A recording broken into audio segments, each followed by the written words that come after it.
Hi, I'm Dave Carlson, and I'm very grateful and honored to be receiving this award from your association, a group of highly trained conservation professionals for whom I have great respect. And I applaud all that you do in the face of today's challenges. Much of conservation is triggered by giving back to a cause. Tonight I happen to be in another part of the state with other conservationists, members of the Chippewa Valley chapter of Pheasants Forever, a group I helped found 20 years ago, and we're celebrating that. In the past, we've worked with people like yourself as we've acquired more than 1,000 acres for wildlife habitat and public access, and sponsored hunter education programs for youth and women. As a TV show producer and host and print reporter for over 4 decades, I've had occasion to feature many public and private citizen conservationists and bring much needed exposure to their diverse projects impacting our land and water, our fish and wildlife.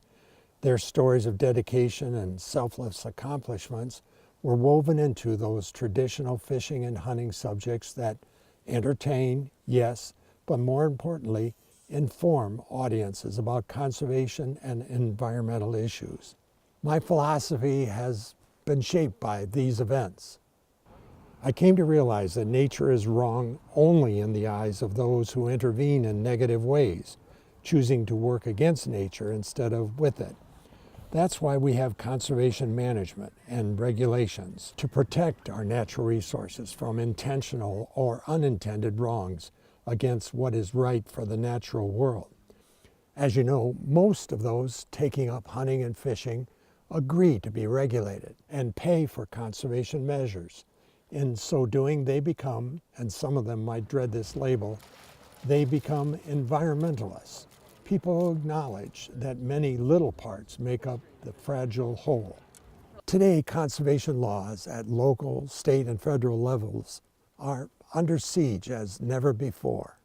Hardly a day goes by without some report of legislators and policymakers and lobbyists who, brick by brick, board by board, in the name of property rights and too much government regulation, are trying to dismantle this bastion for our vulnerable natural resources.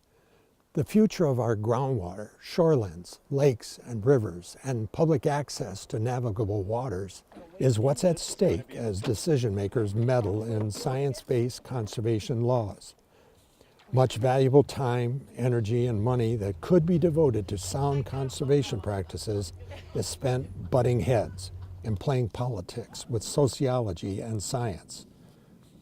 The only way out is to change the players in favor of those who truly care about conservation, not just conservative or liberal agendas.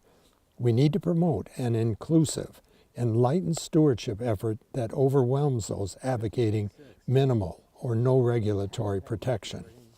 So while I'm not with you in person tonight, I stand with you in heart and spirit. Keep up the good work, performing passionately what is right for the water and the land.